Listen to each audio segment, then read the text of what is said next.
Good morning, everyone. Chào quý vị.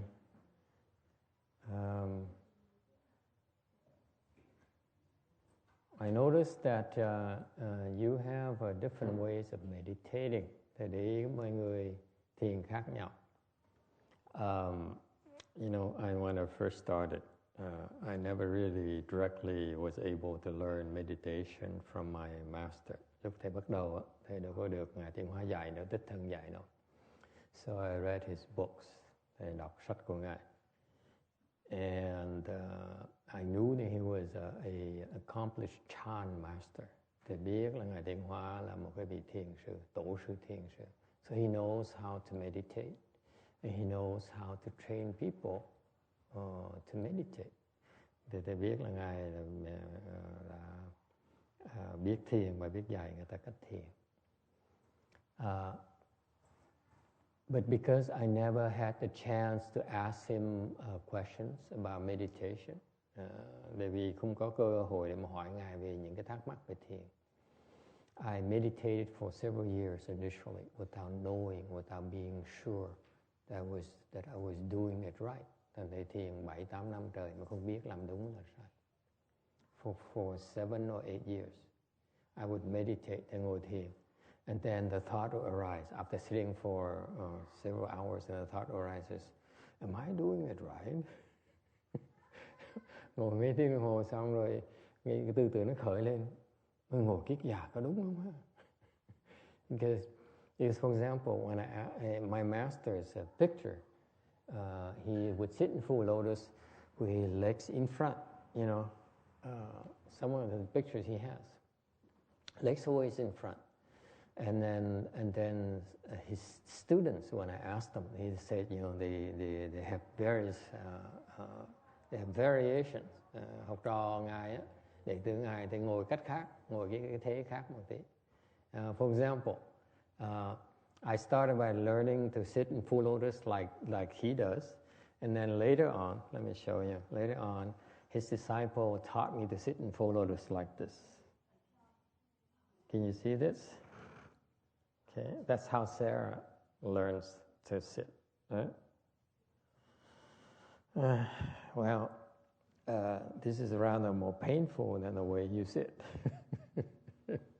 So I was able to sit like this for 10 hours easily. Okay, this is how my master sits in the pictures. You see this? And then I thought I mastered how to sit in full lotus. Lúc đầu thầy nghĩ là theo hình Ngài Tiến Hóa là ngồi là xếp bằng là như vậy thôi. Thầy tưởng là ngồi được mấy tiếng là tưởng ngon lành. And then his student who claims that he received training from Master Srino as well. He's a famous monk right now in the Vietnamese community. So he said, you're supposed to sit like this. Yeah, inside. And I said, why? He said, well, because you sit like this. If you sit like this, you can sit for a long time without hurting your legs, without feeling any pains. Ông thầy hỏi ông thầy tại sao ông ngồi như vậy? Ông nói là tại vì ngồi như vậy đó, ngồi lâu chân nó cũng có vẹo. For example, you sit like this. The way people sit right now, okay? After 6 or 7 hours, you see, why are you laughing? That's what we do. This is what professionals do.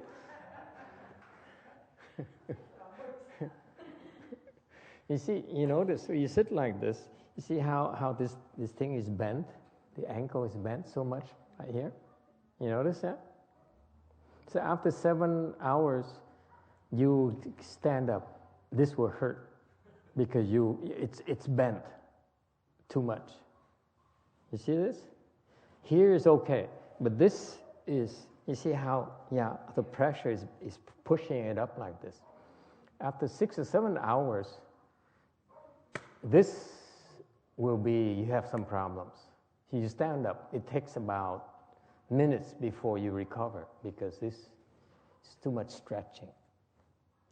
You see that, okay? Thằng cái ngồi cái thế này, ngồi như vậy 6-7 tiếng đồng hồ, cái chân này, cái cổ chân nó bị vèo nó nhiều quá, thành đứng vậy nó đau lắm. xả ra nó đau lắm. So he says, if you want to be a real professional, you have to sit like this.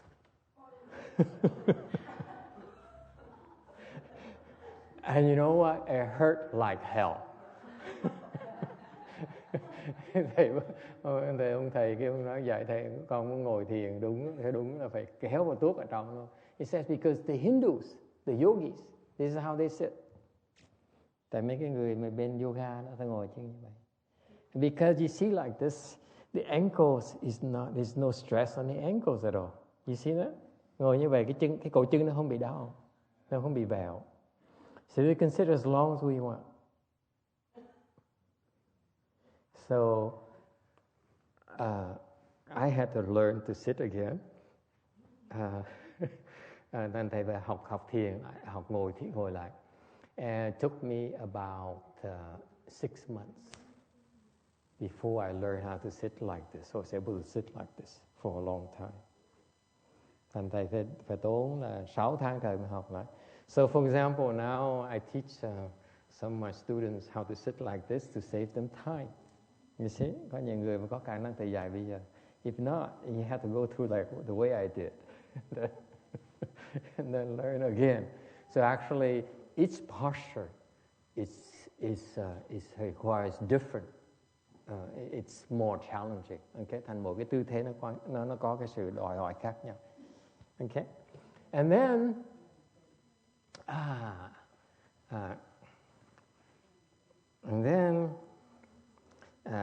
we were taught to sit. Rồi xong rồi, okay, xong rồi. I apologize. I'm not supposed to show you my pajamas. Monks are not supposed to do that. But for the sake of education. Xin lỗi là thường mấy ông tăng không được mặc áo ở trong như vậy. Cái vì thấy mấy ông tăng là thường ta phải khoác áo dài ở ngoài. Okay. Example, monks, we're not supposed to show you our skin, and we rarely show people our pajamas. Usually it's just a robe outside. Thường mặc cái áo khoác ở ngoài để tránh bị lòi cái da ra. Mình sẽ có 2 lớp, không có lòi.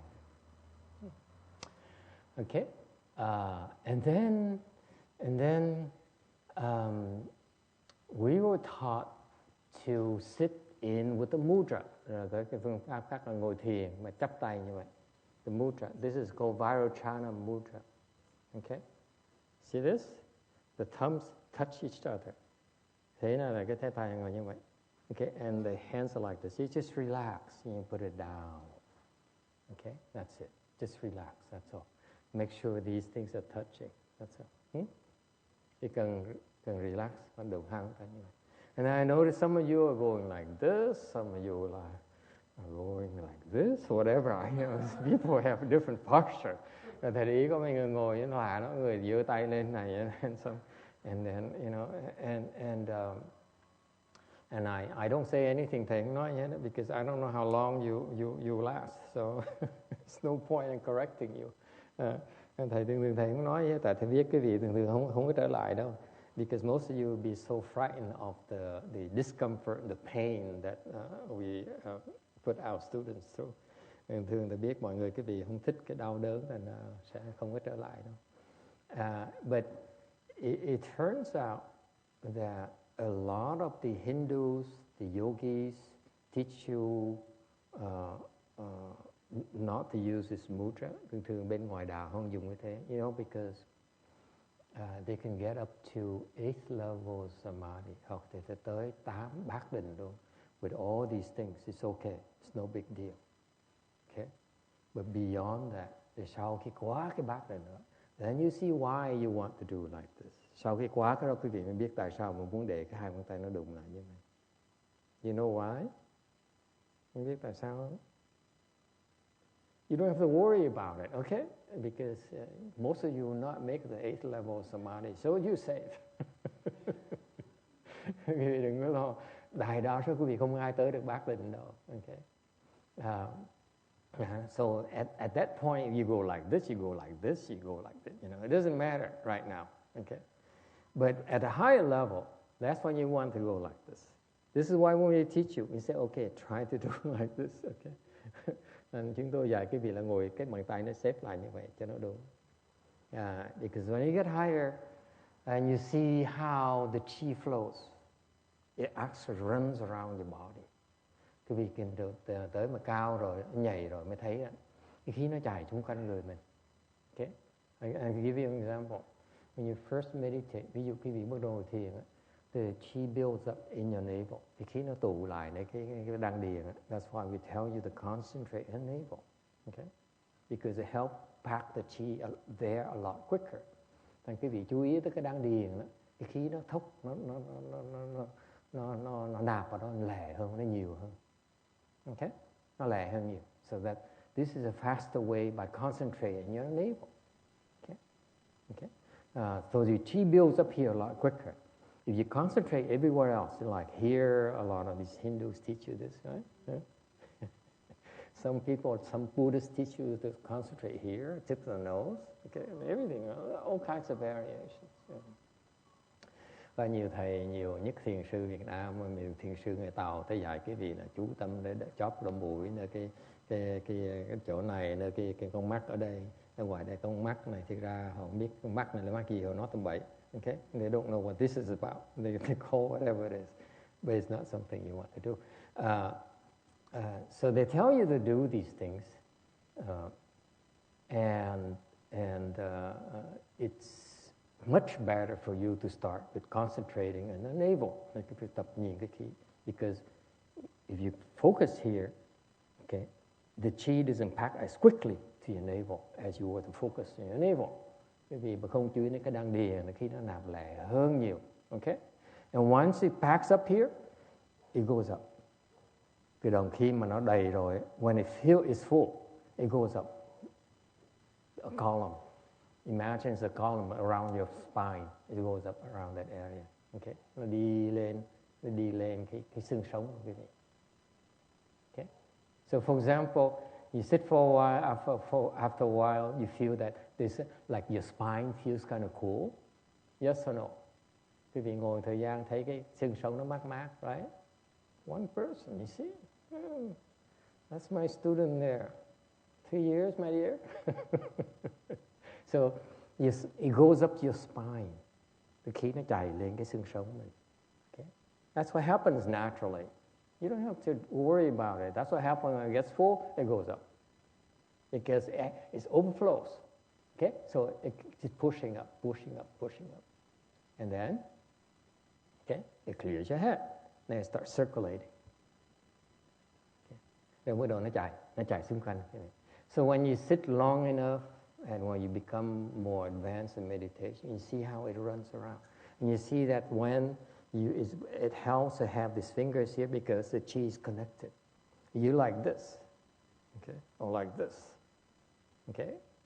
Then the chi is not connected. It's not flowing properly. This continuity.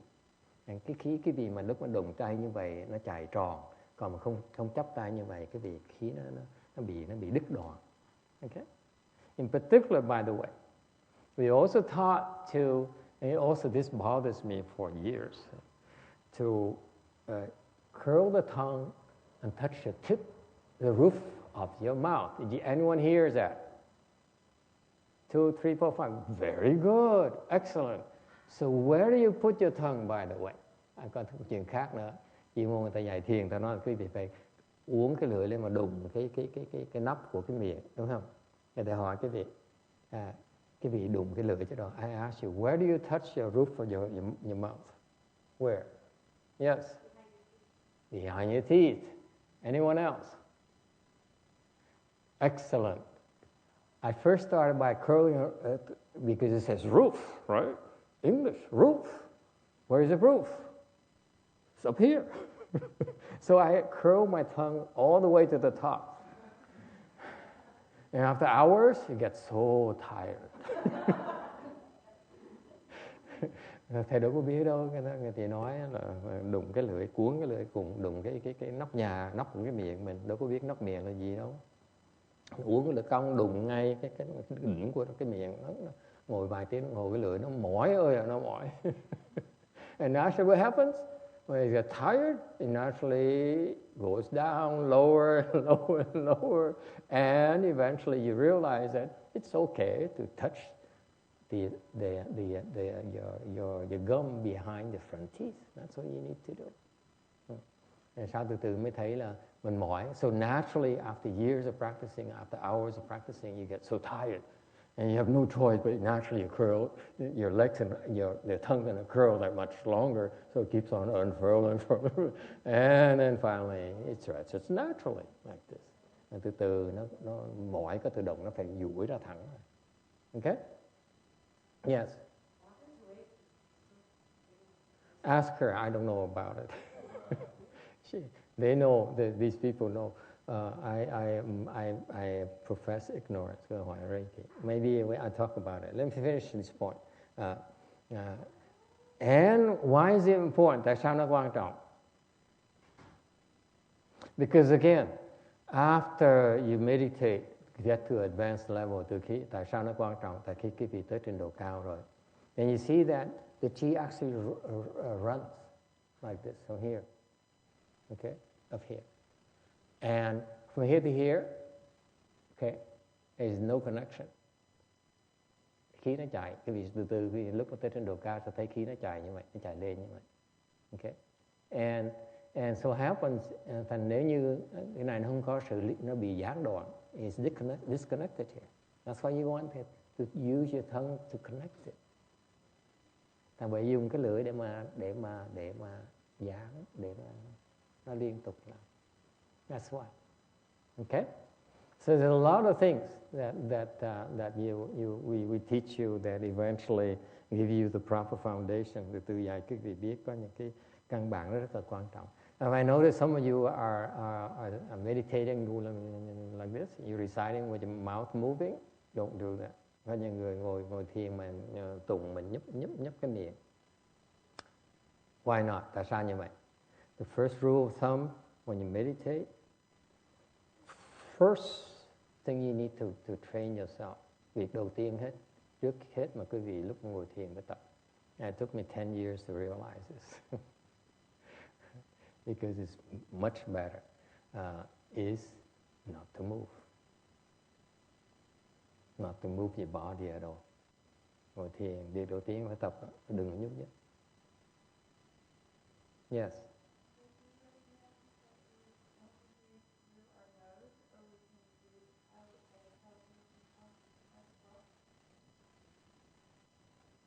I prefer not to open my mouth.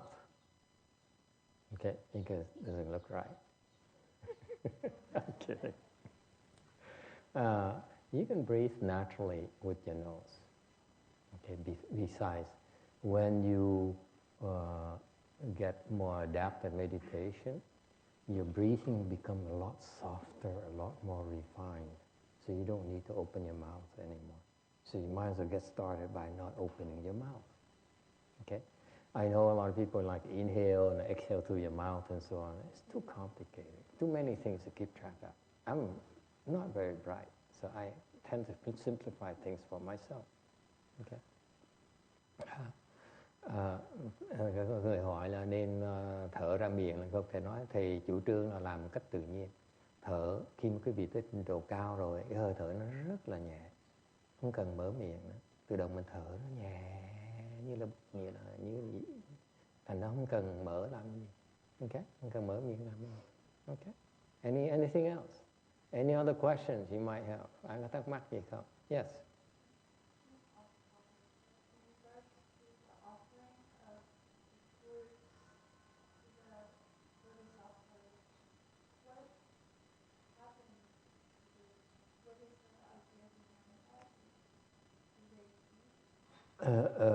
I don't know.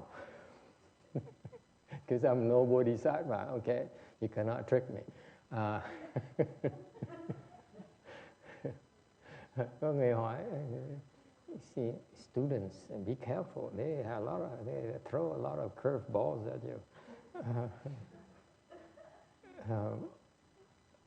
Có người hỏi là mình cúng trái cây cho Bồ Tát thì chuyện gì xảy ra Bồ Tát có ăn là không? Thầy nói thầy không biết, thầy không phải Bồ Tát, thầy không dám trả lời. But I guess my guess is from learning from these bodhisattvas that the Buddhists, by the way, the Buddhist monks and nuns and the bodhisattvas, when it comes to our world, like him, he's a great bodhisattva. He's a high-level bodhisattva, my master. They choose to eat. Các vị tăng ni, nhất là mấy ngài Bồ Tát, như ngài Tiến Hóa là một vị đại Bồ Tát, rất là cao, trình độ rất là cao. Tới thế gian này, they really don't need to eat, okay? But they chose to eat. Muốn ăn. For example, you know that in China, I heard there's a Qigong teacher whose student is a lady who hasn't eaten for 10 years or more. They don't need to eat. Chẳng như bên Tàu nghe có một cái ông thầy khí công đó, đệ tử của người đó là một cô đệ tử đó, hơn 10 năm không có ăn. Okay. So why do we have this tradition? Even these people, they can go for years without eating. Nhưng ngài Tiến Hóa đâu cần ăn đâu. Why do they choose to eat? Tại sao mấy người ăn làm cái gì? I still have the Reiki question. I'm coming to that. Okay. Ăn làm cái gì? It's in order to help us, để mà giúp chúng ta. Because when you offer food to the Sangha, to the Bodhisattvas, to the Buddhas, là cái việc khi mà cúng dường cho đồ ăn cho thầy cô, Bồ Tát, Phật, what happens? You receive a lot of benefits. Cái việc có nhiều rất cái lợi. What are some of the benefits? Lợi cái gì? Anyone knows? Có ai biết không? What kind of benefits do you get from offering food to the Sangha? You know why? That's why the Vietnamese, the women in particular, they come to the temple, they go and cook. Because it's a lot of advantages. Nên đây mấy bà cô chuyên tới chùa chuyên môn thích tới nấu ăn là có nhiều rất lợi. Yes, sir. Yes, specifically what? There's some real benefits. Okay? Có ai biết không? They tell each other that when you offer food to the Sangha, will help you help improve your health. Khi mà cúng dường đồ ăn như vậy đó, Phật Bồ Tát or the Bodhisattva or the Buddhas, they improve your health. Nó giúp cái vị trị bệnh. Because food, according to the Buddhists, is like medicine. Without food, our body will deteriorate. Tại vì thức ăn đối với bên Phật giáo ở ngoài đó là giống như là thuốc. Thành ra ăn là cái thuốc để trì cái bệnh nó khỏi cái thân nó khỏi bị hao mòn. Không có đồ ăn thân sẽ hao mòn. Thành người Phật giáo đến Phật giáo gọi đồ ăn gọi là dược thực. So they call it medicinal food. And later the Chinese then turned that, they open restaurants, they come in and they touch and feel your pulse, say, oh, your liver has some problems. So today we're going to make a meal for you with these herbs, with meat and all these things, with herbs to help, strengthen your liver. So now you go to Singapore and some places in Asia, they have these such restaurants who will have medicinal food for you. Okay, that's why. Okay. So there are some real advantages, like offering food to the Sangha and to the Buddhists and Bodhisattvas. Number one, the major one, is that it improves your health. For example, people who are sick, when they make offerings of food to the Sangha, to the Buddhas and Bodhisattvas, they get better. Believe it or not. I don't know how many times they have to do that before they get better. So you don't quote me. Okay, I never tried it, but that's all I'm told. And then things like thành ra quý vị biết mấy người bệnh hoạn ta khuyên nên tới chùa cúng trai tăng hoặc là cúng dường đồ ăn cho các thầy các cô các Phật Bồ Tát giúp đỡ cái bệnh hoạn của họ. And there are other things like it improves your complexion. Yes. Cái khác là làm cái dung nhã, cái mặt quý vị nó hồng hào. Why is that? Have you ever gone hungry? How pale face you become? How as soon as you eat something, the color comes back. Right? Quý vị nhớ khi mình đói bụng mặt mình nó nhợt, nó yếu vậy sao? Rồi khi mình ăn một tí mặt nó hồng hào lại, right? That's complexion right there. So you help the Sangha improve the complexion. Therefore, as a consequence, your complexion also improves. Okay? There's so many more benefits. Có nhiều cái lợi khác nhau. That's why we offer food to the Sangha and to the altars and so. Bởi vì Phật giáo cũng you have problems with the camera, huh? It's a Logitech. The latest one we bought it less than 1 year and it's bad already. Probably made in China. Like everything else.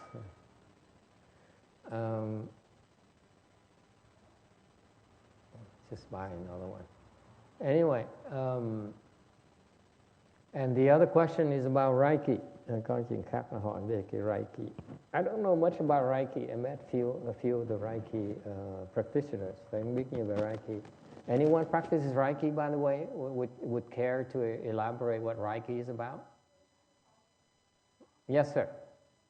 Reiki is the way of setting chi in Japanese. Okay. Rei means sun. Okay. It's basically channeling that solar energy through your body to heal somebody. Excellent. Very good. Come on. Very good. Thank you. Reiki, not Reiki, right? Okay. Thank you. Reiki là một cái Rei là tiếng Nhật là của là mặt trời. Ki là cái khí. Thế là dùng cái phương pháp là dùng cái khí của mặt trời để mà truyền qua cái thân quý vị để cho để mà chữa bệnh cho quý vị. So and that's it. You are empowered to different levels so that it opens up the channels so it's easier to do it. Do you go through chakras too, or through the Indian system of chakras, or you don't do that? There would be chakras, but they don't speak of them as chakras. So just power points, and they use Energy points, right? Okay. So the Hindus use chakras, the concept of chakras, but they're not far off. There's just energy places where the energy, meridians, whatever. Actually, it's a lot more than 8 or 9 chakras that the Hindus teach you, and way a lot more. Because when you practice high, you see those things where it flows and you see why. And so it's a lot more involved, and we don't care to go into, because it gives you false thinking. There's no need to worry about it. It happens naturally. There's no need to. The most important thing is that the chi is intelligent. So if you apply it to somebody, it goes where it's needed. So if they think their head hurts, but it's really the chi will go there, even by themselves. So the Reiki practitioner is just channeling, not really. It's not directing at all. Okay, very good. That helps. I appreciate it. So it turns out, I was misinformed because I remember one of my students was a long time ago when I was still a novice, didn't know anything about meditation, and yet they forced me to teach meditation. And so every week, every Tuesday and Thursday nights, that's when we have meditation classes. So we have a group of regulars, about 10 people. Even though I didn't know anything, they still came. It's weird. So I met a Reiki lady. It's embarrassing, trust me. We are, unlike my students nowadays, they know what to teach you. I didn't know. I have no idea. And these poor people,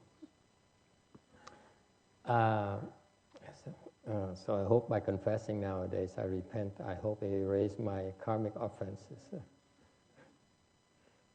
mistakes I made in my early days.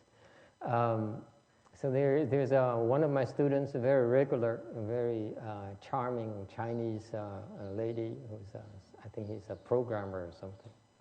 And she one night has a headache. Thằng Reiki nó hay lắm. Họ nói là theo truyền thống Reiki là không có đẩy cái khí mà không điều khiển cái khí, mà để nó vào tự động, nó tự chữa bệnh mình thôi.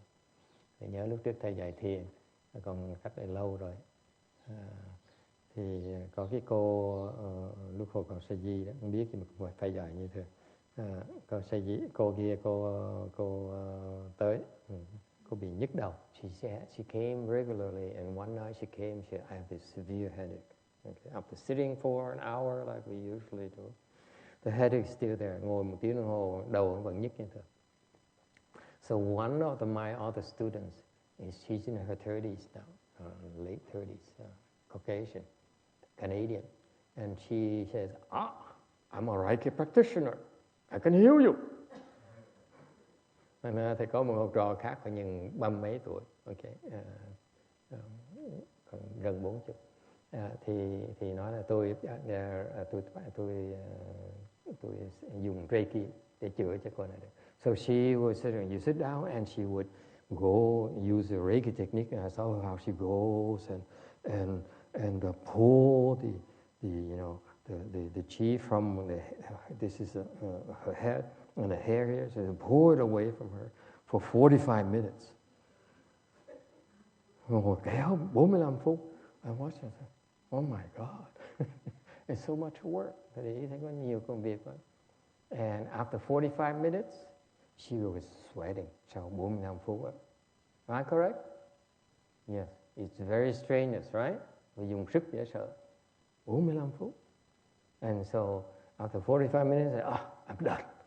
And I asked my student, I said, does it help? She said, yeah, I just have a little headache left.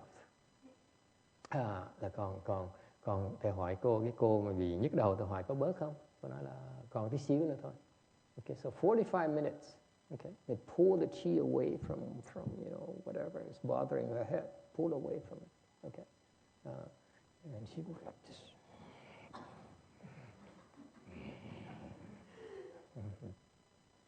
And at that time, I laughed internally. Hồi đó thầy cười. I was young, okay? See, I committed a lot of offenses when I was a lot younger. And I laughed. I said, for us, it would take us 5 minutes to fix it. Hồi đó thầy cười, tại sao trong bụng thầy nói mình khoảng 5 phút mình chữa nó xong rồi. But I was taught by my master, don't meddle. Okay? It's not your problem. That's the first thing you learn when you meditate. Don't meddle. Don't meddle. Meddling. Not muddling, meddling. Okay. Don't meddle. Điều đầu tiên thầy nhớ, when my master taught me, he says, all of us, he says, don't meddle. Không có được can thiệp. Là sai nhỉ? Metal. Okay, not metal. Metal is this. That's metal. Metal is you don't interfere. Okay? Why not? That's how. Yes. You don't know what you're getting into. Okay. Đừng có nhảy vào, chưa biết, chưa thấy mới thấy xíu nhảy vào, nó hút, nó quýnh, nó lỗ đầu á. Yes, sir.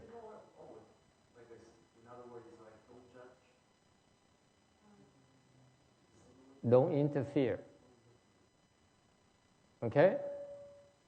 It's very important because in our lineage, we have a lot of tools. We have, for example, I transmitted to my disciples the tantric dharma called hands and eyes.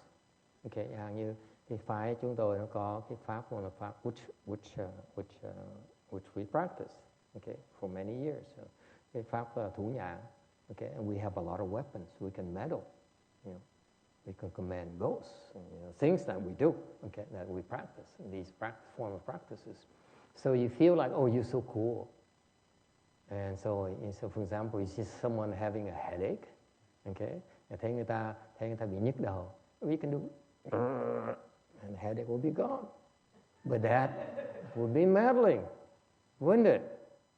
This is what, if you don't know why they're having a headache, why would you want to fix it? Right?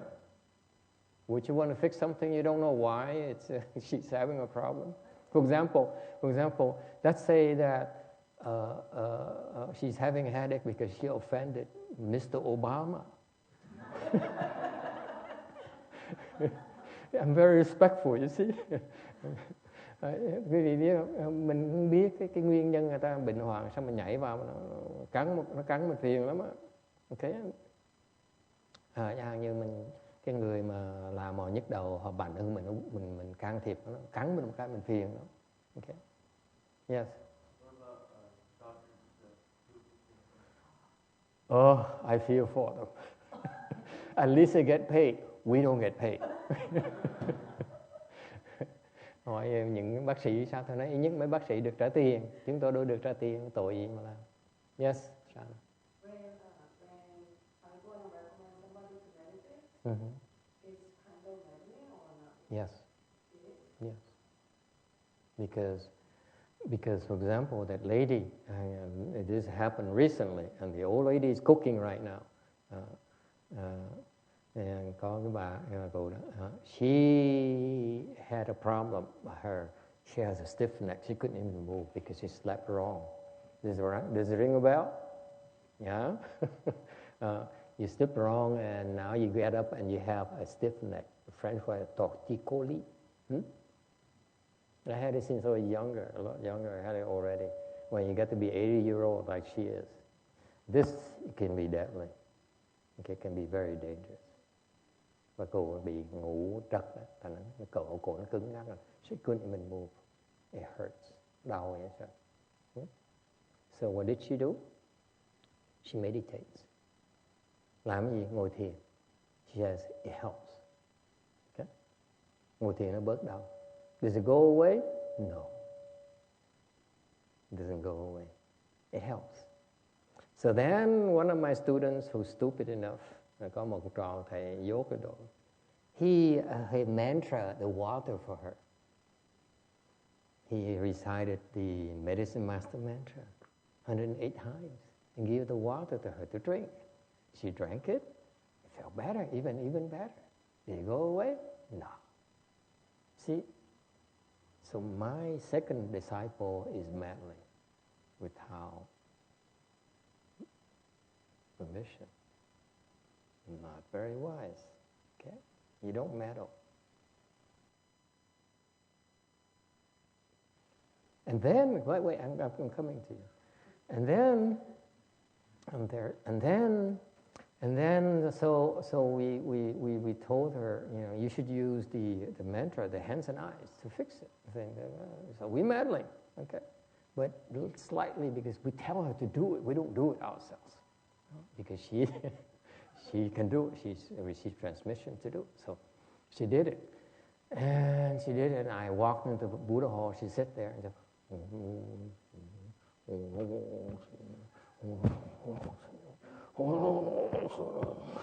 she was reciting and beating herself because it hurt so much. I look at her and say, oh my God, you're so embarrassing. I can't stand to watch this because the Buddhas are watching her. My master is watching her from behind. The Buddhas are watching her from in front. And I said, and you're my student? So I have no choice but meddle.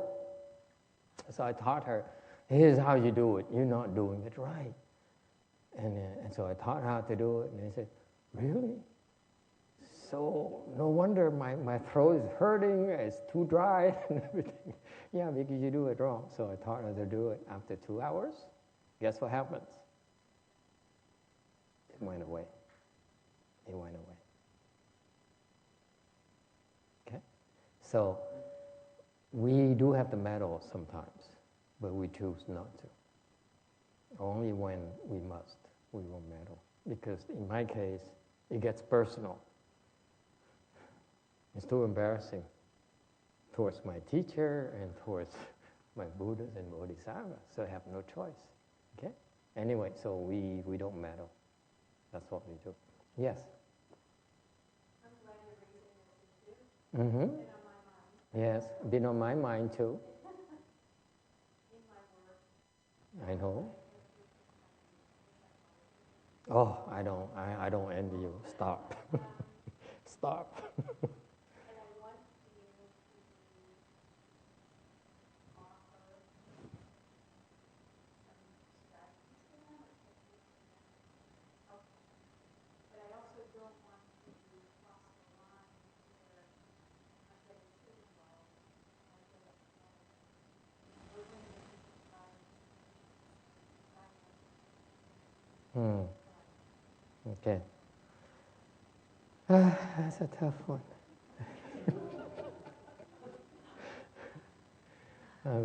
Cô nói là cô làm nghề tâm lý học. It's a very tough profession you're in. Very, very tough.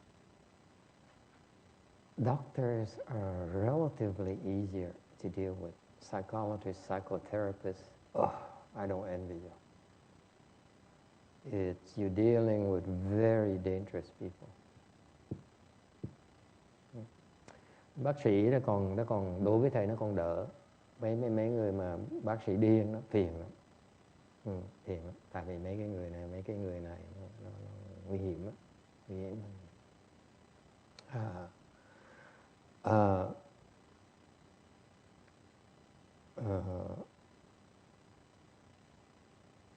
It's rather difficult to deal with it, but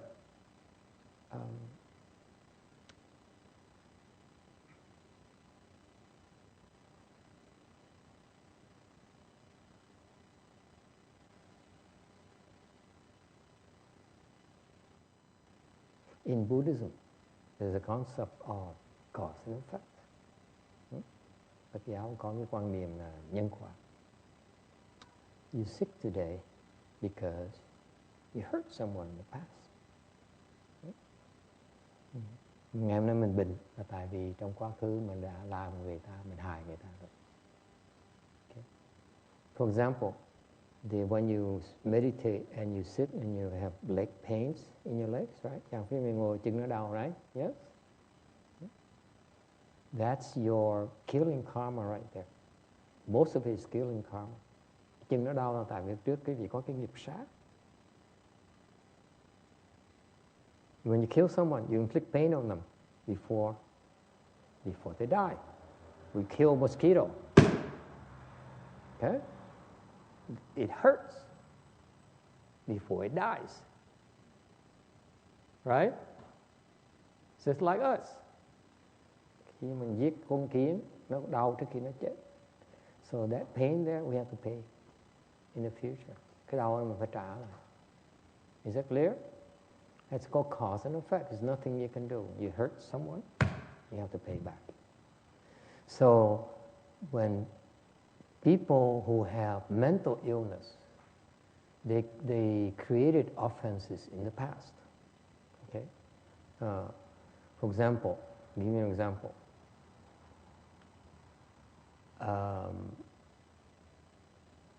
This is actually happened. One of my master's disciples is a Jewish Australian, okay, who became a monk with him, under Master Hsuan Hua. And then he later returned to lấy lại người đó, đệ tử của Ngài Tiên Hóa đó, là xuất gia xong rồi hoàn tục lại. And after he returned to lay life, sau khi mà về hoàn tục lại đó, he had mental issues, bị có cái vấn đề bệnh thần kinh. He says it hurts so much. Okay, nói là đau cái đau đớn dễ sợ, the mental. The pain in the mind is so painful. He cannot bear it. Đau đớn. Okay? And so my master was still alive back then. Hồi đó Ngài Thiệu Hóa còn sống. So what did he say? He says, I looked into the causes of this problem. Ngài mới nói là cái nguyên nhân cái này là tại vì because in the past you were a knight, okay, in Europe. Từ xưa ông đó là một cái vị chiến sĩ bên Âu Châu đó. Okay. And he was a lord, a feudal lord. Hồi đó là làm feudal lord. I don't know a Vietnamese word for it. Giống như là vương tước vậy. Tiểu vương nhỏ nhỏ. And he mistreated his wife and you know, five women. Hồi đó ông ngược đãi 5 cái bà vợ luôn, bà bồ vợ luôn. You know, back then they locked them up, you know, things like that, and abuse them. Okay. Hồi đó từ xưa là họ khóa mấy bà rồi ngược đãi mấy bà vợ, mấy bồ vậy sao.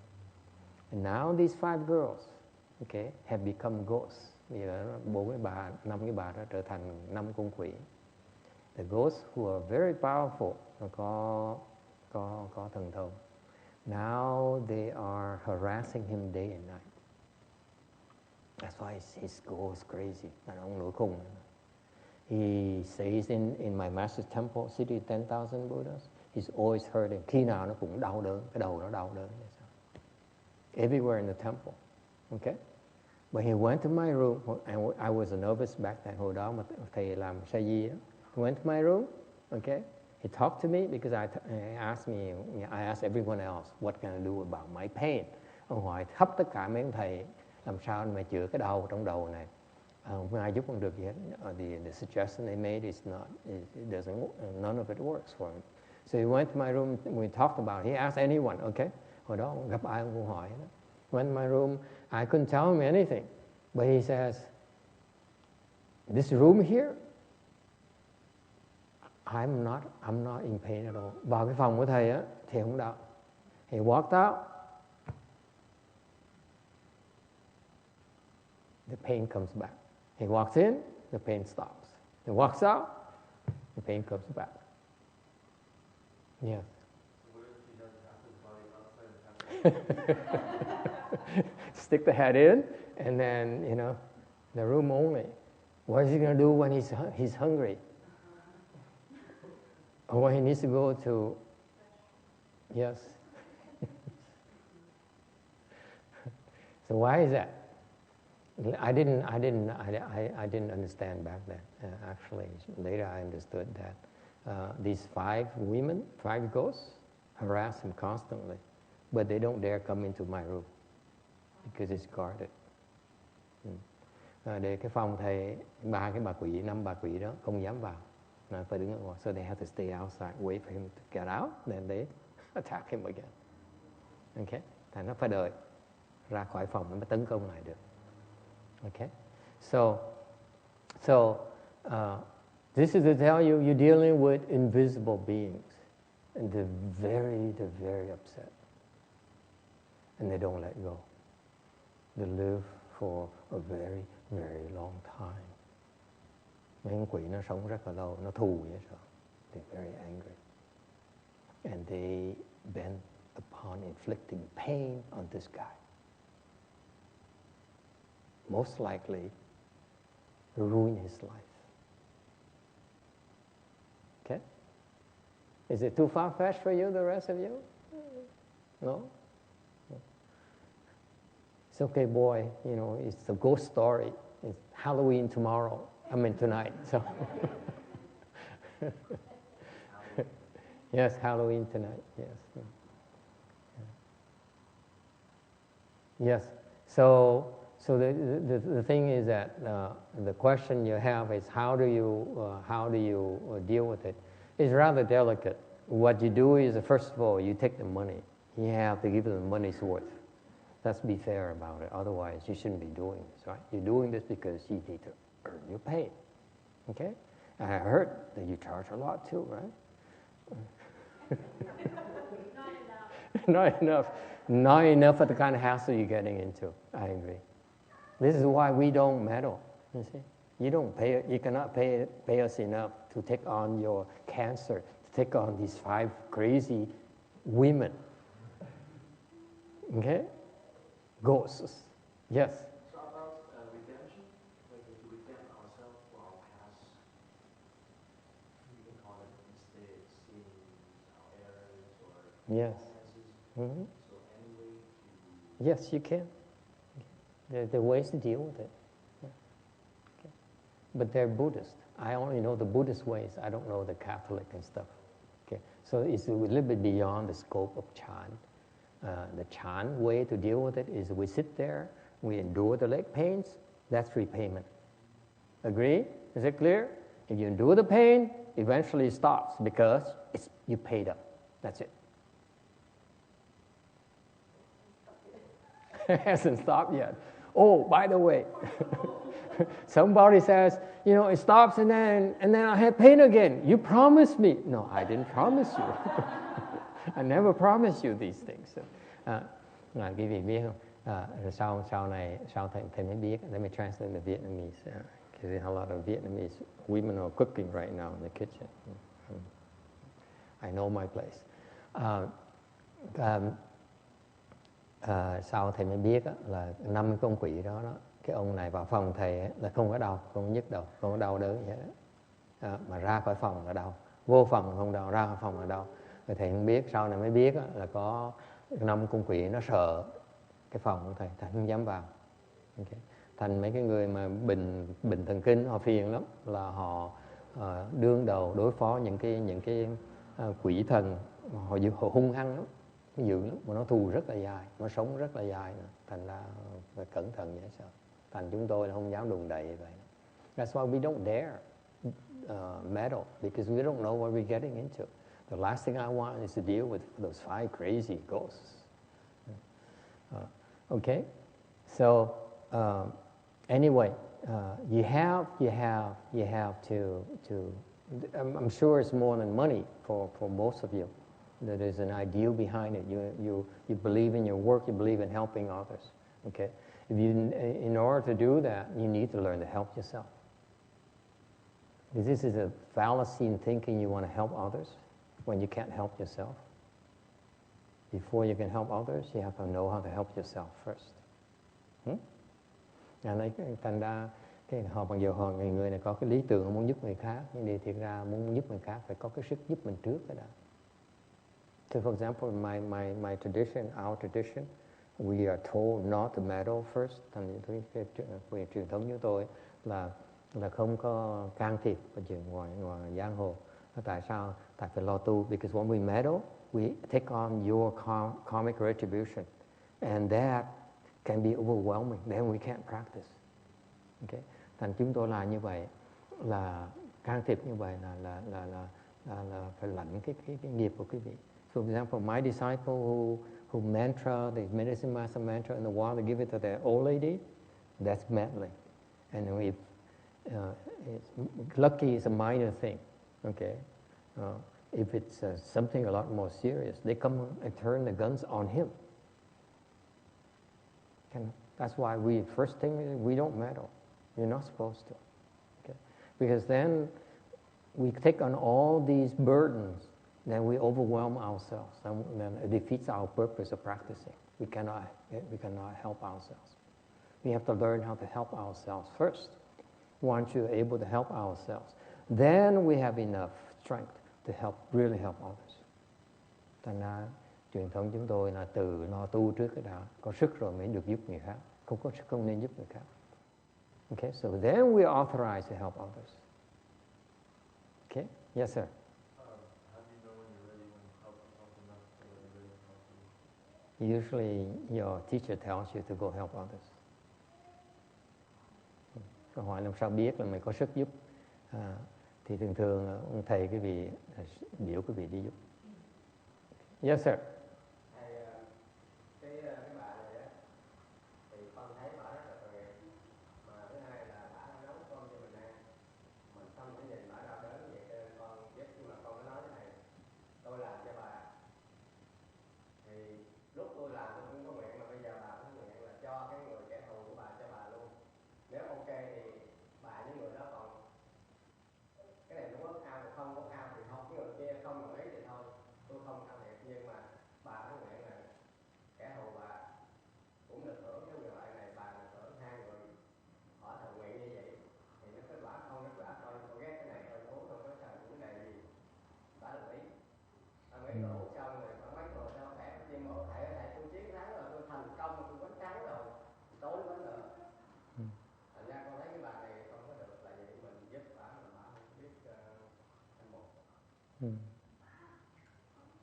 Okay, so he's elaborating on why he helped someone. Yes, question. Time is up. Quickly, yes. What happens when you make offerings to the dead? To the dead? Yes, like incense or prayers or Depends on what kind of dead we're talking about. Okay? like if you go to the cemetery or Yes. or like this summer I went to Konton Island in Vietnam and I prayed and I went to the cemetery and I offered incense to those that died on the island during the wars. What happened? What happens? This lady is obsessed about food today. Maybe she's hungry already, so am I. Cũng như những người chết thì sao? The dead has depends on what they have become. Người chết tùy cái cảnh giới người ta. For example, some of them become ghosts. Những người ta thành quỷ. Okay, most of them become ghosts, by the way, or fall. Most of them fall, by the way. Người chết, đa số người chết đều đọa. That's why in Buddhism, we Buddhists, one of the first things we learn is to avoid falling to a lower realm, become a ghost, become an animal, or go to the hells. The three things we avoid. We are just like, we do things to make sure we don't fall. That's the first thing we learn. Okay, because we know once you fall, it's very, very nasty. You will not like it, I assure you. You want to feel, you got to feel what it's like. Go to a jail right there. I know a lot of jails. Okay, go to a jail and try to live there. For some time, you see how unpleasant it is. It's a lot worse than that when you fall to lower realms. Much worse. Okay, much worse. Nhất là mình né bị đọa ba cái tam ác độ. But most of us will fall to a lower realm. Okay. Đa số những người đều bị đọa. And these ghosts, when you offer incense to them, they can't really use it. The incense is mostly for spirits. Okay. You can offer food to the ghosts. Okay, có đồ ăn cúng đồ ăn cho họ. But it turns out when you offer food to the ghosts, they can't eat it, and so they get very upset. Unfortunately, so when you went to Vietnam, you went over there and offer for food stuff, and you offer these ghosts, you offended quite a few people. I know you don't want to hear it, but so there's a process of offering food to the ghosts. For example, in Buddhism, before we offer food, okay, we recite 3 mantras to enable them to eat. Without these 3 mantras, they cannot eat it. So, and they're hungry already, and you offer food in front of them, and they can't eat. They get even more upset. They turn all the anger towards you, so it doesn't help. Okay, so that's why when we offer food, we recite these 3 mantras. You do it right, you help, and you create affinities with them. And they might follow you back to your home. Very messy things. You folks do things that you don't understand the consequences. Okay? That's why I don't teach Shana to feed ghosts. No need to learn about these things. Okay? But you want to feed the ghosts, and sometimes out of compassion, you want to help them. Then you should be reciting the 3 mantras. And after that, so you go to these places like cemeteries, hospitals. Anyone goes to hospitals? I feel for you. Okay? Hospitals are not good places to go. There's lots of ghosts there. Okay? Very angry ghosts. Okay? Bệnh viện đừng có vào. Okay? nghĩa trang, nghĩa địa, né, đừng có tới. Yeah. Places like that, not very good. Okay? Even acupuncturist offices, I don't go there. Ngay những cái chỗ mà châm cứu thầy không tới đấy. Reiki practitioners, oh please. They meddle too much. Okay? It's not a good thing. Be careful. Yes? Is it meddling if you're trying to send positive vibes? Or positive To who? To me, it's okay.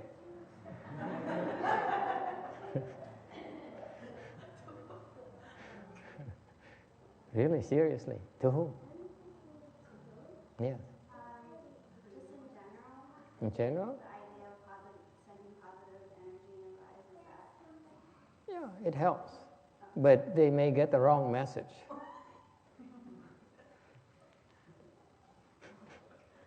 Just be yourself. Don't send things. Just be good. Be nice. And that's good enough. Stop these outflows, please. We Chan people don't do that. Don't say, blessings to you. I like you. That's a call for us Chan people. It's an outflow. There's no need. You know, when you're calm and you're kind, people look at you, you radiate this natural energy that makes people feel comfortable around you. That's good enough. Don't need to waste any more energy than that. It's a lot more effective when you don't waste it. Okay? Does that help? I know a lot of these,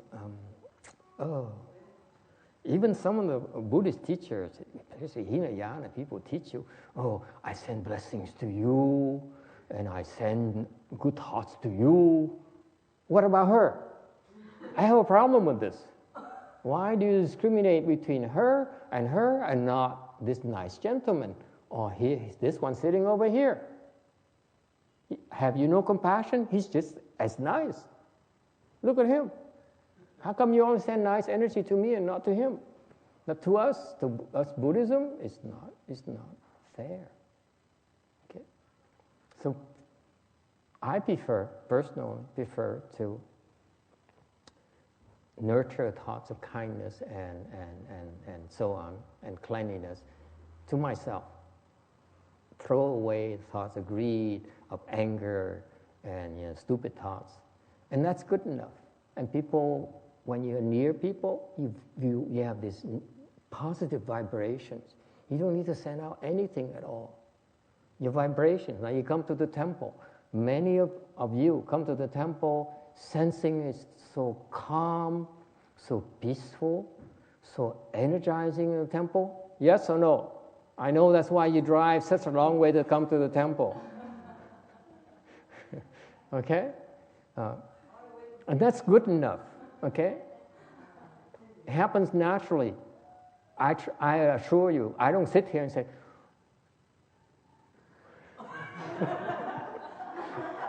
feel good. Huh? Not you. We can do that too. You don't feel good. That's possible too. But we don't do that. Yes. Okay? Does it help? Stop it. Yes, sir. Like in the mornings, It's 10 minutes past 11, okay? it's like not sending positive energy, but it's like you send love to those who bother you the most, so those that you have like feelings of resentment. So is it more something for yourself, not for them? Don't do that. Don't do it. It's an outflow. Okay? And it's not natural. Especially, and give you a reason why we don't do that. Because, let's say, I do it to you. My kung fu is slightly higher than yours. So what I'm doing is I'm imposing my will on you. I say, I like you. What are you going to do? You're a victim of my imposition. I like you. We prefer that you like me or dislike me the way you naturally do. We don't need to impose this thought that, we like you, that I'm a kind person, I'm compassionate. Okay? I'm a kind person to you. Okay? I adore you. Okay? To us, it's kind of low. We don't do that. We let it be. You decide what you do with your life. How you want to treat me. That's your decision. We don't interfere with it. We just be ourselves. Okay? We worry about ourselves. He said, do I have mean thoughts? I throw it out. Okay? Do I have crazy thoughts? I throw it out. Do I have selfish thoughts? I say, shame on me. Okay? That's what I do. That's what we do when we meditate. And we don't worry about how you look at us, whether you like us, or do things to make sure you like us and come back, and so that I become more popular and more famous. We don't do that. Okay? You have no interest. So if each one of us does that, the world will be at peace. The world will be a lot better off, happier.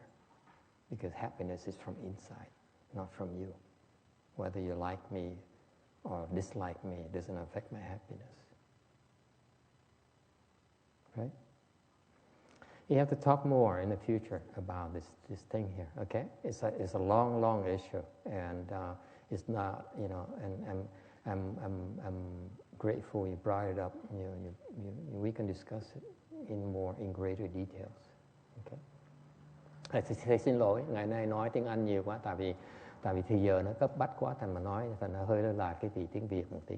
Đại khái nói cái vị biết á, hỏi những cái chuyện nhiều chuyện lắm, hỏi chẳng hạn như là theo truyền thống mấy thầy là cái việc biết không, mấy ông thiền sư đó, họ có công phu rồi á, thì bắt đầu họ ngồi thiền cái vì họ có những tay này nói cái vị biết á, cái bí mật nghề nghiệp nói cái vị biết cho vui á. Mấy ông thiền sư nói là ngồi là cái vị ngồi thiền á, là khiến cái vị sung sướng, giúp cái vị sung sướng được. Chúng tôi có những cái công phu như vậy, ok? Thành như vậy khi vào cái lớp thiền đó sung sướng lắm, thích lắm. Tới cái chùa vậy trời, ngồi xong mà sung sướng, tôi phải sướng hơn ở nhà. Thành mới tới chùa. Ok? Làm như vậy là chúng tôi không làm. Tại sao vậy? Tại như vậy là khiến cái vị ghiền cái sướng. Nó đi ngược lại tinh thần của thiền. Thiền chúng tôi dạy cái phương pháp để mà tự sướng này, tự tạo cái sướng này. Thì mình có thể sướng, và cần tới chùa mà cũng sướng, mà ở nhà cũng sướng như thế. Hoàn cảnh nào cũng sướng thì mới là quan trọng. Đó là tu hành. Thành ra chúng tôi không làm những chuyện như là đặt những tư tưởng sung sướng vào cái vị, hoặc là gửi những tư tưởng như là bên Nguyên Thủy ta dạy là gửi cái tưởng từ bi cho người ta. Cái đó đối với chúng tôi là một cái loại lầu, mình không cần thiết. Gửi làm cái gì? Mình chỉ giữ cái tâm mình nó bình an, giữ tâm mình thanh tịnh, thì tự động mình đi tới đâu là cái xung quanh mình nó thanh tịnh, tự động người ta hưởng cái đó. Đâu cần gửi người ta làm gì. Cái gửi là cái người ta vẫn chưa hiểu như thế. Cái phương pháp nó vẫn chưa tới nơi tới chỗ, nên chúng tôi không làm những chuyện như vậy. Okay, so again, we do chant. There's fundamentals about meditation, about chant. You have to pay attention to is that is not to waste energy unnecessarily, because you need to pack it here so that you cleanse yourself. Okay, when you're able to understand and see the big picture, then you can really help people. Okay, I feel, for example, and no offense intended, to learn a lot of, not only Reiki, but a lot of people I know, they have these nice ideas of helping people, and I talked to another person who teaches yoga, and she insists on teaching yoga because she sees how it helps a lot of people heal a lot of illness. I look at her and say, "But you're very sick yourself." She says, "Yes, I'm willing to die to help my patients." And I said, "I'm not willing to die. I have more important things to do than that." Okay? There are some people who are like that. I respect that. The reason is that if in helping others and you become sick, then you can't really help others, can you? You cannot solve the problems because when you meddle, they come and attack you, make you sick, then you cannot help handle the ghost that's causing the problems. Am I making sense to you? How can you really help this person? Because this ghost is making you sick as well. Okay? Yeah, that's why our tradition, we want to make sure we are able to handle it before we meddle. Okay. All right. Let's go to lunch. I apologize for being late today.